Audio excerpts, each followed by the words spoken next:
오늘 본문은 예수님이 십자가에서 죽으신 뒤의 사건을 보여주고 있습니다. 이 사건 속에 세 인물, 세 그룹이 등장하게 되는데요.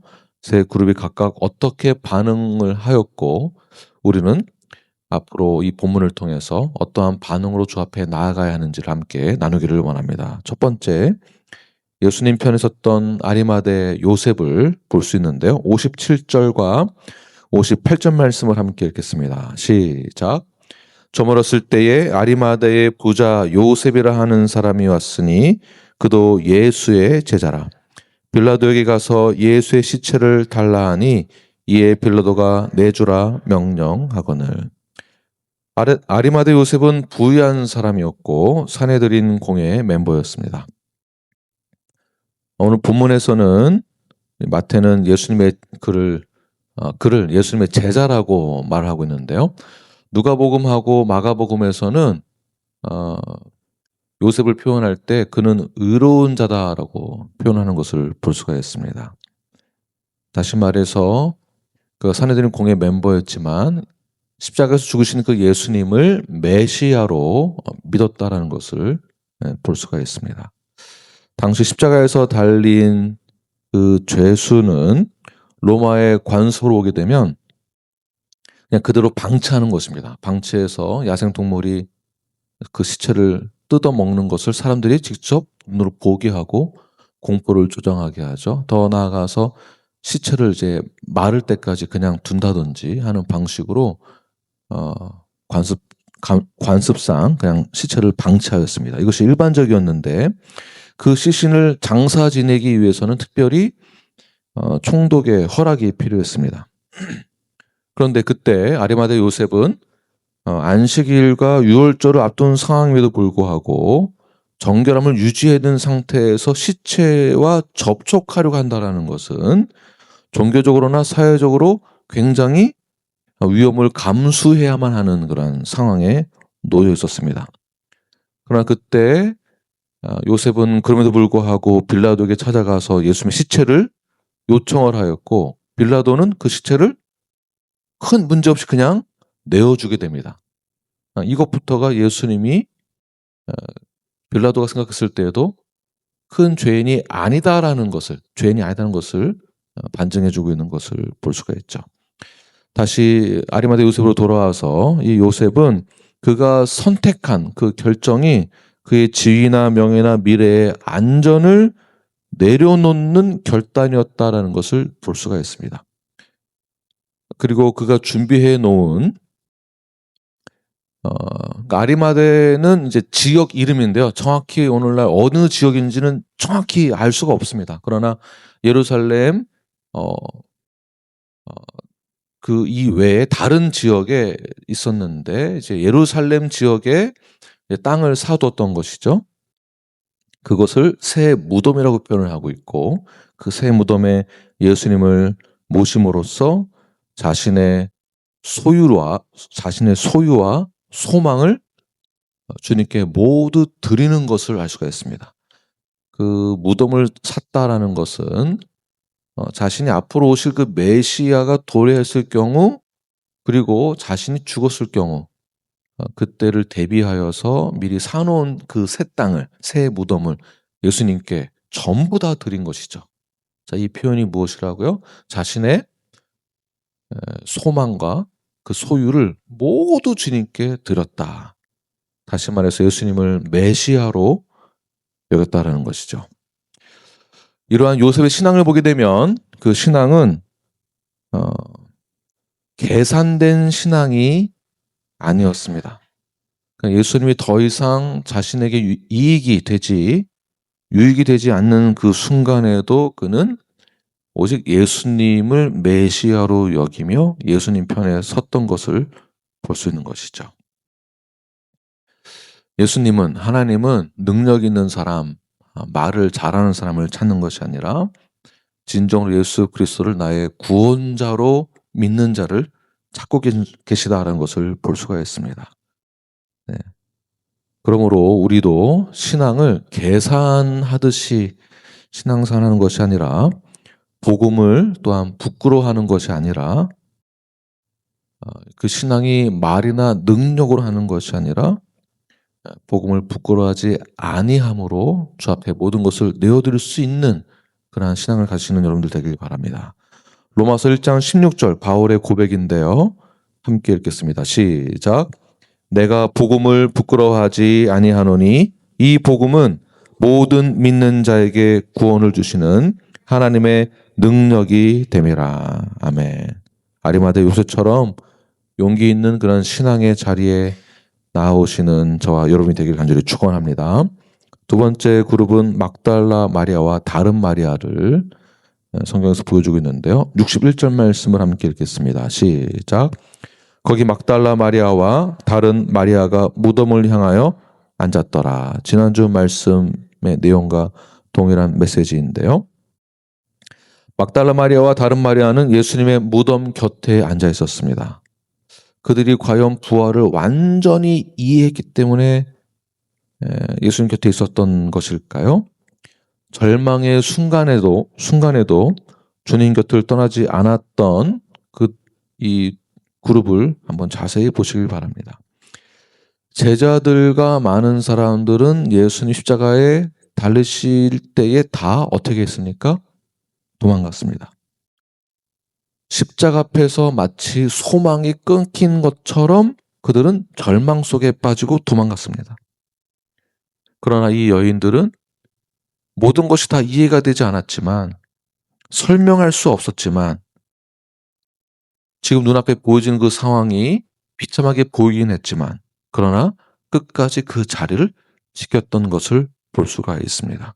그래서 이 여인들을 어떻게 사용하시죠? 부활의 첫 증인으로 사용하는 것을 볼 수가 있습니다. 부활의 증인은 가장 뛰어난 사람을 증인으로 세우는 것이 아니라 주님과 함께 그 믿음을 지키고 있는 자들을 부활의 증인으로 세운다라는 것이죠. 그러면 우리가 어떠한 절망 가운데 있다 할지라도 오직 십자가만을 바라보고 나아갈 수 있는 그 믿음과 은혜를 우리에게 베푸시는 그 하나님의 그 은총에 감사함으로 주 앞에 나아가야 합니다. 네, 세 번째 그룹은 대제사장들과 바리새인들인데요. 62절 말씀을 함께 읽겠습니다. 시작. 그 이튿날은 준비일 다음 날이라 대제사장들과 바리새인들이 함께 빌라도에게 모여 이르되, 대제사장들과 바리새인들은 안식일 그리고 유월절 기간에 이방 총독 빌라도에게 찾아가게 됩니다. 왜 찾아가는 것일까요? 63절 말씀 읽겠습니다. 시작. 주여, 저 속이던 자가 살아있을 때에 말하되 내가 사흘 후에 다시 살아나리라 한 것을 우리가 기억하노니. 참 아이러니한 부분이죠. 율법을 가장 철저하게 지켜야만 하는 그들이 율법을 어기면서까지 총독에게 찾아가서 무엇을 요구하고 있습니까? 왜 그들이 이러한 행동을 하고 있을까요? 무엇을 기억하고 있기 때문에? 혹시라도 예수님이 부활하면 어떡하냐, 그걸 믿었던 것이죠. 그래서 예수님의 말씀이 기억이 났을 때 그 기억에 이 파운데이션은 무엇이 있었을까요? 혹시 예수님이 살아나면 진짜 부활하면 어떡하지라는 불안함과 두려움이 있었을 것입니다. 예수님을 의식하고 있었다는 것이죠. 진짜 부활하면 어떡하나 싶은 마음에. 그러니까 예수님이 말씀하셨던 것을 기억하였고 그 내용은 부활이다라는 것인데, 그것을 알고 있었고 기억은 하지만 믿지는 않았던 그들의 파운데이션에는 불안함과 의심과 근심과 걱정과 두려움이 존재했다. 반대는 우리들은 어떠해야 될까요? 부활에 대해 그 파운데이션 안에는 소망이 있는 것이죠. 네. 그러니까 우리가 주 앞에 나아갈 때는 그러니까 경외한다는 차원에서의 두려움은 가져야 되는 것이지만, 예수님 십자가에서 죽으시고 부활하신다는 그 개념의 파운데이션 안에는 소망을 두는 것이죠. 두려움 때문에 예수님을 의식을 해서 믿는 것이 아니라 소망을 우리가 갖게 되잖아요. 64절과 66절을 우리 함께 읽겠습니다. 시작. 무덤을 사흘까지 굳게 지키게 하소서. 66절. 그들이 경비병과 함께 가서 돌을 임봉하고 무덤을 굳게 지키니라. 자, 이 내용만 보아도 무덤을 지켜라. 돌을 굴려서 임봉하고 경비병을 세워라.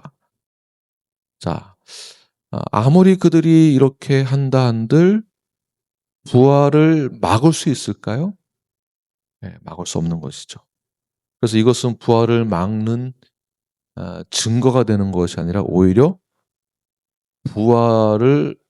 예수님 부활을 하셨다라는 역사성을 증명해 주게 되는 것입니다.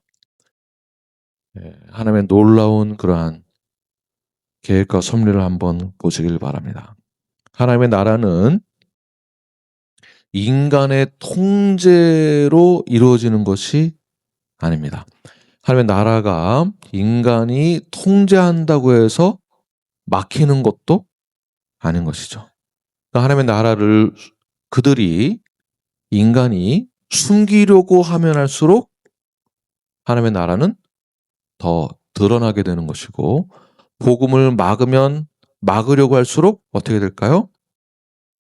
더 확산되어지고 더 선명해지게 되는 것입니다. 자, 이 세 그룹이 오늘 본문에 등장하는데 각각 다 다르게 반응하는 것을 볼 수가 있습니다. 예수님의 부활 사건에 대해서, 예수님의 죽으심에 대해서. 요셉은 그가 믿음으로, 용기로 복음을 부끄러워하지 않음으로 예수님 편에 서서 그가 그 신앙과 믿음에 대해서 절대 계산하지 아니하고 미래가 불투명하고 불안하지만 모든 것을 주께 다 내어드리는 그러한 소망을 발견할 수 있었습니다. 여인들은 주님 곁에 끝까지 남아있으므로 모든 것이 다 눈에 보이지 않고 이해가 되지 않았지만, 그러나 그들이 갖고 있었던 소망은 단 한 가지, 예수님이 부활하실 거라는 것. 아직 눈앞에 보이지 않았지만 예수님은 그 여인들을 부활의 첫 증인으로 사용하셨다는 것. 종교 지도자들, 그들은 두려움으로, 불안함으로 모든 것을 통제하려고 하였지만 오히려 부활의 역사성을 더 증명하게 되는 그러한 상황이 되었습니다. 그렇다면 우리는 어떤 믿음을 가지고 어떻게 살아가야 할까요? 신앙생활을 계산하면서 하면 안 될 것입니다. 우리가 이 부분이 굉장히 약합니다. 아무리 기도해도 내가 원하는 기도 응답은 없는 것 같고, 상황은 달라지지 않고 변함이 없고 하나님이 없는 것 같고 절망인 것 같지만, 이때 우리는 누구를 생각해야 될까요? 네, 이제 여인들이 하였던 그런 마음의 자세로 모든 것이 이해가 되지 않지만 하나님의 우리를 향한 구원 계획하심과 우리를 향한 계획과 우리를 향한 섭리와 그 모든 것들이 다 의로운 길로 인도하고 있다는 것을 믿고 그 자리를 지키는 것입니다. 우리들의 상황이 시간이 지나면 지날수록 그렇게 신앙생활하기에 좋지는 않은 것 같습니다. 세상의 유혹이 얼마나 많은지를 모릅니다. 그렇다라고 해서 계산하는 식으로 우리가 신앙생활을 할 수는 없습니다. 또한 우리의 지식으로나 우리의 경험으로 하나님의 나라를 통제하려고 하는 어떤 이익을 위해서 교회나 사역을 나의 이익을 위해서, 나의 유익을 위해서 통제하려고 하는 그런 종교의 자리에, 이기적인 자리에 내가 서 있다라고 한다면, 서 있으려고 한다면 그건 역시 하나님의 나라와 사역을 막을 수 있는 길은 단 하나도 없다. 인간적인 이익을 머리를 써서 계산해서 얻으려고 한다 하더라도 그럴 수도 없다. 복음을 막을 수 있을 것 같습니까? 그럴 수도 없다. 하나님의 나라는 인간의 힘으로 그렇게 막을 수 있는 것이 아니다라는 것입니다. 그러므로 요셉처럼, 아리마대 요셉처럼 철저하게 용기 있는, 철저하게 주님 편에 설 수 있는 그 신앙과 여인들처럼 주님 곁을 떠나지 아니하는 그 믿음을 가지고 통제하려고 하는 그 종교가 아니라 오히려 하나님을 신뢰하고 주님께 모든 것 소망을 가지고 나아가시는 저와 여러분이 되길 간절히 축원합니다. 기도하겠습니다.